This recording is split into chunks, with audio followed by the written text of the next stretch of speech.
Hi everyone. Today I'll teach you about safe operation and maintenance of your BCS walk-behind tractor. I'll also touch on the proper uses for 3 of the many BCS attachments. The first thing we're going to do is fill this machine with gas. We let it cool down for 5 minutes before doing this. On top here is the dead man switch, and down here is the clutch. To start the machine, you're going to squeeze the 2 handles together and put the clip in. You want to make sure your machine's out of gear and that your throttle's all the way forward. The top lever here is the choke, and to start the machine, you're going to turn it all the way to the left. Once the machine's started, you want to turn the choke all the way back to the right, which would be off.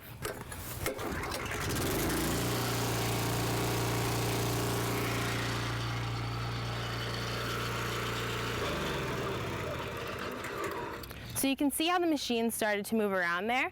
Sometimes it can jump into gear, so you want to give it room in front and behind for that to happen without you getting caught under the attachments. Today I'm going to use the rototiller attachment to show you how the kill switch works. If you let go of both the handles in your left hand, the machine will stop automatically. So with any piece of farm equipment, you want to make sure that you are dressed appropriately.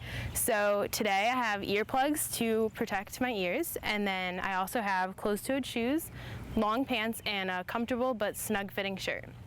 So we're going to start to use the machine to plow up that field, and we're going to stay in first gear when using all the attachments today. We're going to go into second gear to move around the different parts of one field, and we might use third gear to go from one field to the next. If you do use third gear, realize that it is a very fast-paced gear and you're going to have to run after the machine, so just be careful when you do that. Now I'm going to briefly show you the proper uses for 3 of the many BCS attachments. The Berta rotary plow is used to break ground in areas new to planting. This process is called primary tillage. It is also used for making raised beds. The rototiller is used for breaking up soil clumps after primary tillage. The Hiller furrower attachment has a very specific job. Certain plants, like potatoes, need extra soil added to the bed during the season. If you're planning on using this attachment, you'll need the rototiller so that you can hook it to the hitch underneath the safety hood. For certain attachments, like a sickle bar mower, you're going to want the attachment to be in front of the wheels rather than following like the rototiller. In order to do that, you're going to remove these levers,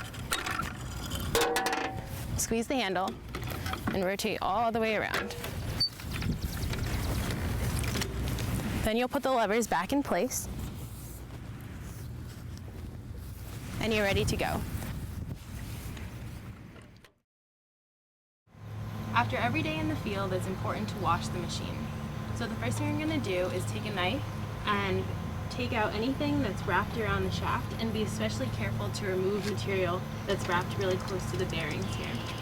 Then once that's all cleaned out, we're going to use this hose to hose out the inside of the safety shield and around the tines here. You need to be careful to remove any material that's wrapped around shafts or rotating parts. This includes this attachment as well as all other attachments and the drive wheel shafts back here. If this type of maintenance isn't performed, you won't be able to use your machine for very long.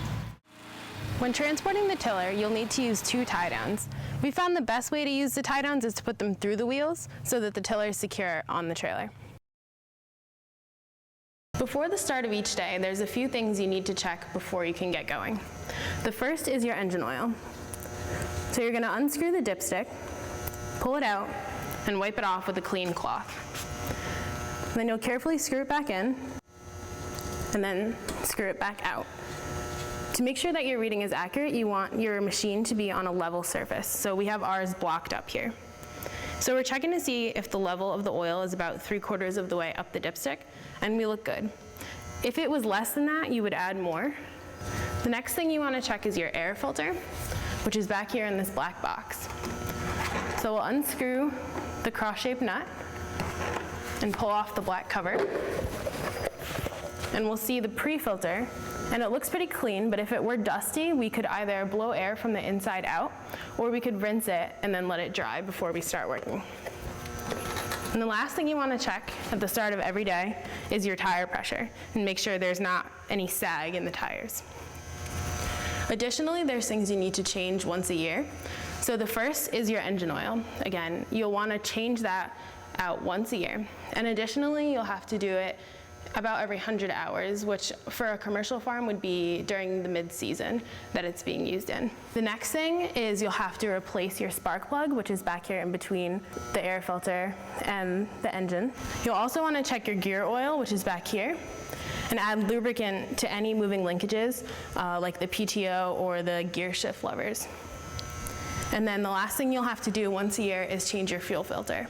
And if you have any more questions about specifications based on your model or any other questions you may have, you want to consult the book. But if you do those things, then your machine should be well maintained.